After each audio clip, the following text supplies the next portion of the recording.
Hello and welcome back to the port. I'm the Gav Major, and this is a review of the American Tier 7 premium carrier, the USS Saipan, available in the Bureau to Research. Now, this is a Tier 6 and 7 game of domination and hotspot on the team with a mass of Friesland, a Suzuya, Cleveland, and Nagato, Vladivostok, Jean Bar, Massachusetts, and Implacable. The main AA assets in the enemy team are Friesland, the Cleveland, and the Jean Bar, and the Massachusetts, and we're split in the centre. Not really sure where to go from here. Let's just move one square up and see how things go. Let's launch the Torpedo Aircraft. Good Torpedo Aircraft, always quite good for engaging pretty much anything, including these. And here you can see just a single torpedo underneath the aircraft. We'll come back to that later on. So, USS Saipan is a Saipan class light aircraft carrier, of which 2 number were built, and they're based on the Baltimore heavy cruiser hull. These were commissioned after World War II, with USS Saipan being commissioned in 1946, 11 months after the end of World War II. So, as always, we're going to be doing a review in comparison to the other Tier 7 Tech Tree aircraft carriers fully upgraded. So, when it comes to the HP, she has, or survivability I should say, HP wise, she has the lowest amount of HP, with only 47,900. That is a Massachusetts. I think we will have to move in. Cleveland behind it. No, we're going. We're not hanging around. Let's get out of here. The Cleveland and the Massachusetts, that's too much AA to really contemplate engaging, so we're just going to try and get out of there as quickly as possible. There's the Jean Bar, there's the Vladivostok, there's the Mass. So yeah, I think we'll push over towards the other flank.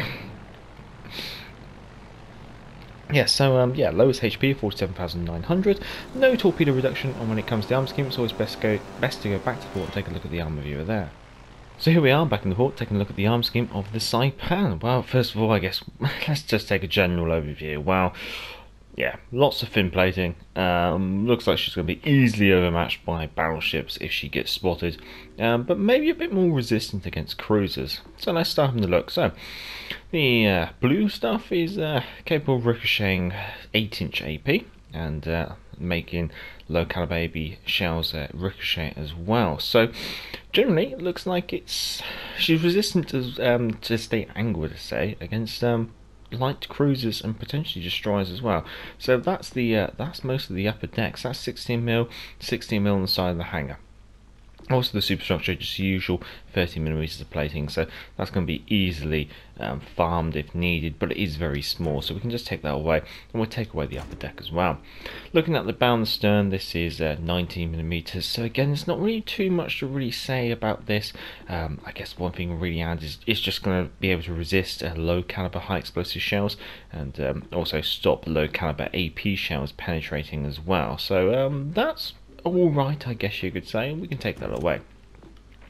Now the upper armoured belt, or probably the main armoured belt I guess you could say, is 25mm thick, which is capable of resisting 14-inch AP and lower calibers, and also might be resistant to slightly more calibers of high explosive, where it's capable, I guess you could say.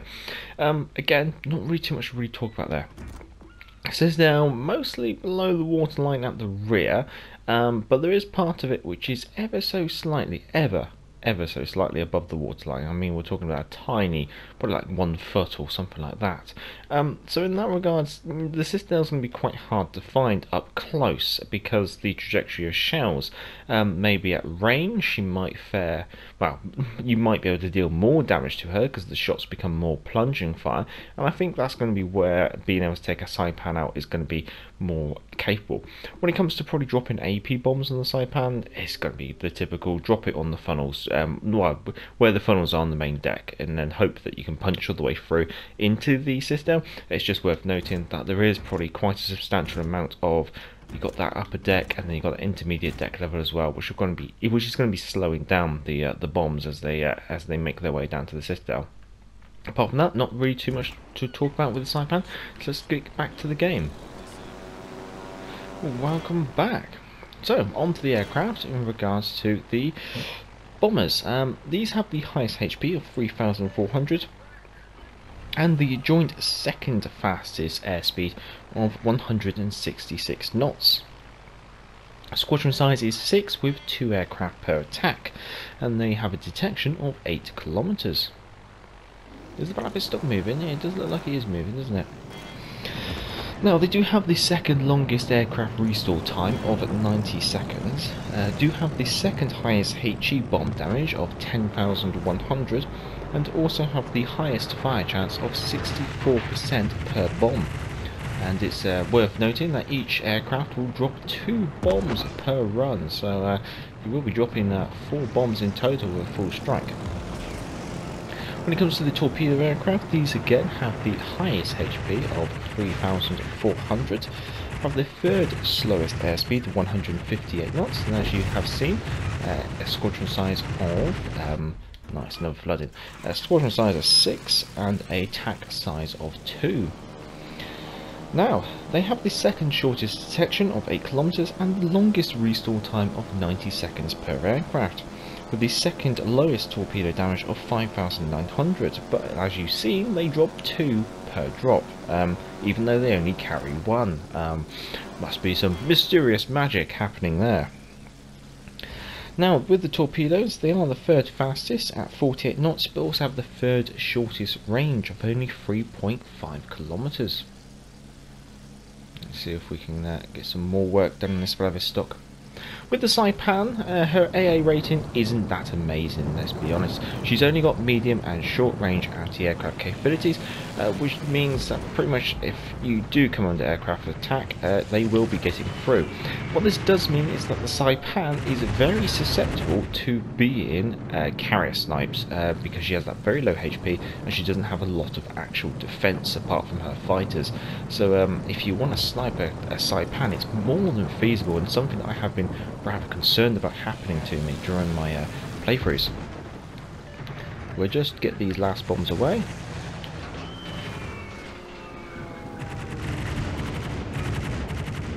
Might wrap up the Vladivostok, which would be nice. Yeah, there we go. Let's see what else we got. A Suzu and a Nagato. So yeah, we'll see if we can work those over.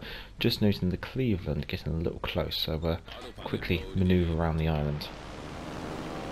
Manoeuvrability wise, she has an average speed of 33 knots, and she has the smallest turn circle of 910 meters with the slowest rudder shift of 15.9 seconds. Concealment wise, she has the second smallest detectability by sea of 12.5 kilometers. She also has the second largest air detectability of 10 kilometers.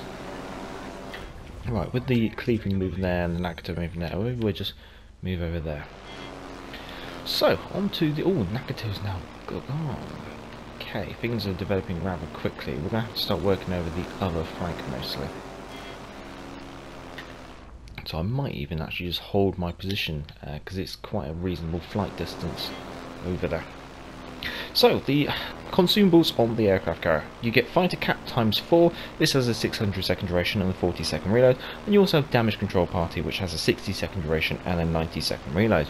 Consumables in the aircraft, you have an engine cooldown ×2, this has a 5 second duration to reset your engine temperature, and an 80 second reload. You also can drop patrol fighters, a free number of those per squadron. Now this has a 60 second duration, that's how long the aircraft will sit around for, and a 10 second reload. You also have evasive maneuvers. This will reduce the amount of damage that your aircraft take by 50% for 10 seconds with a 150 second reload, and it's also worth noting that you get 2 number of these. As always, down in the description is the commander build and the modules that I have used for this review.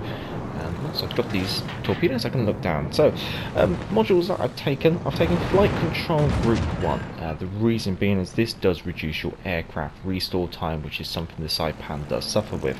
Air Groups Module 2 as well, this improves your aircraft HP, which again, these aircraft have a lot of HP, but just makes them into real tanks, I guess you could say. It means you're not going to be losing, or it takes a while to lose aircraft.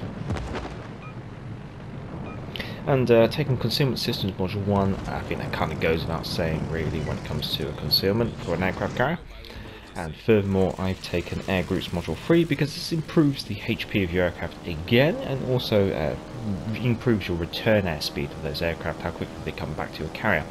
Normally with carriers I'd go for a Consumables AA build, but with the Saipan I've just not bothered with that. The reason being is the AA is not that impressive, and therefore having an AA bubble isn't really going to help with your survivability, I guess you say. Might do a quick 180. I'm going to use evasive maneuvers again, just because that Friesland is going to be very hard hitting. Maybe we can see who we can get a bomb run on. Was going to go for the Friesland, but I'm noticing the Jean Bar is making a maneuver like this, so if I can get some bombs on, get a fire, that might help. Also noting that the Jean Bar's not turned his AA on, which is interesting. I guess it's a personal choice. Yeah, most of the AA complement seems to be coming from the Friesland and the Massachusetts. So one thing I should always say is make sure you turn your AA secondary battery on and off. You can always do that. I can't do it on the aircraft carrier ironically, but you simply hit the command button down and then you should be able to pick a menu.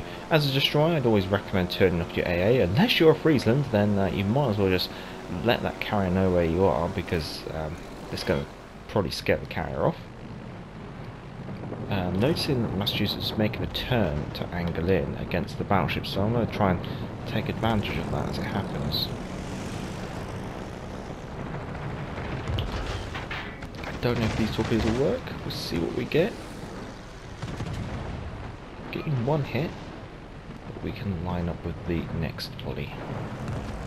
Slowing down the aircraft as much as possible just to improve the amount of time. Let's go for another drop like that, see what we get. Another 2 hits, or 1 hit that time. Now we have got to try and find the implacable.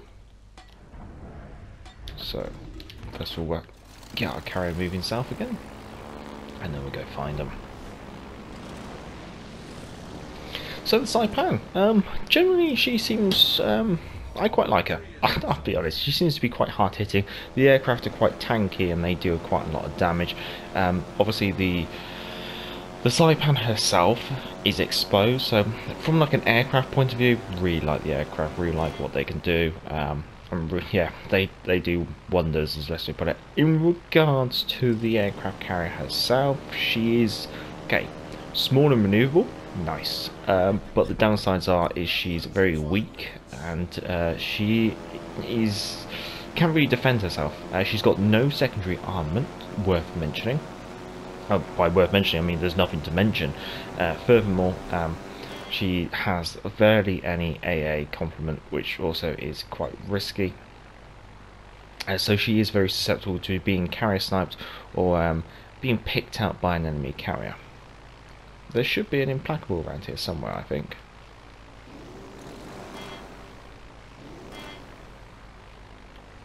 Apparently not. Looks like she dropped her fighters over there, and she might be hiding behind another island. Oh well, not much more we can really do that game now. So let's see what we ended up with at the end screen. So ended up with 112,000 damage from 15 torpedo hits and 8 bomb hits, causing 4 fires and 3 floodings, along with getting 1 kill. Team wise, coming 4th on the team, well, that's quite acceptable really, especially when you've got a mains on your team which does 4 kills, so quite a bit of competition, I guess you could say. Economy wise, walking away with a total profit of 163,000 credits with a premium count and a rare credit booster. That's following a ship service cost of 40,000 credits. It's worth noting that obviously as a tier 7 premium she should have an improved credit earning potential, so it does obviously mean that she might be more economical for tier 7, I guess you could say. Well, if you did enjoy this review, feel free to give it a thumbs up, and enjoy this content, feel free to subscribe. Down in the description is the modules and the commander build, and also the link to Patreon if you want to support the channel on Patreon, as it is a non-monetized channel. And if you are a Patreon, your lovely name will be appearing on the end screen. Until next time, I'm the Gaff Major, and back to the port. Hey, hey, clear the way, here comes the galloping Major. Bumpity, bumpity, bumpity, bump. Get out of the way there, you fellows, unless you want me to run you down. I guess this is the life. Now, hey, hey, clear the way, here comes the galloping Major.